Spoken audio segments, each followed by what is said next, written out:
গুরু হলো কর্তা, আর সকল দেবদেবী হলেন গুরুর সহচর ও সহচরী।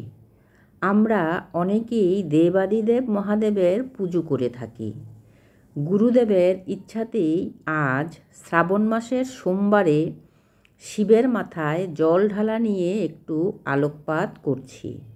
শ্রাবণ মাস খুবই শুভ মাস। এই মাসে দেবাদিদেব মহাদেবের আরাধনা অত্যন্ত শুভ বলে মনে করা হয়। মহাদেবকে বেলপাতা, ধুতরা ফুল, গুড় ও ছোলা দিয়ে পুজো করলে খুশি হন। শিবলিঙ্গে জল ঢালার সময় কখনোই পূর্ব দিকে মুখ করে বসবেন না। পূর্ব দিককে মহাদেবের প্রবেশপথ বলে মনে করা হয়। খেয়াল রাখবেন, শিবলিঙ্গে জল ঢালার সময় আপনার মুখ যেন উত্তর দিকে থাকে।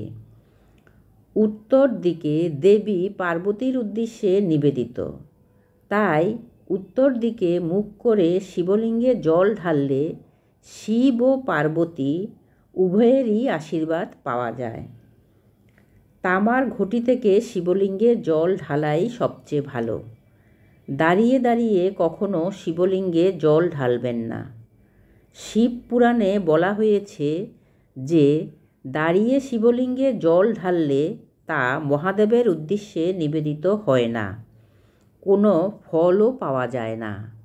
অবশ্যই ডান হাতে পাত্র ধরে শিবলিঙ্গে জল দেবেন, আর আপনার বাঁ হাত আপনার ডান হাতকে স্পর্শ করে থাকবে। আস্তে আস্তে জল ঢালবেন আর ওম নমঃ শিবায় মন্ত্র জপ করবেন। শিবলিঙ্গে ভুলেও তুলসী পাতা দেবেন না, সিঁদুর দেবেন না, আর শঙ্খ থেকে জল শিবলিঙ্গে ঢালবেন না।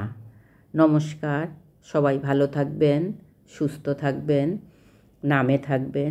ভিডিওটা শেষ পর্যন্ত দেখার জন্য ধন্যবাদ। লাইক, কমেন্ট, সাবস্ক্রাইব করে আমার পাশে থাকতে ভুলবেন না।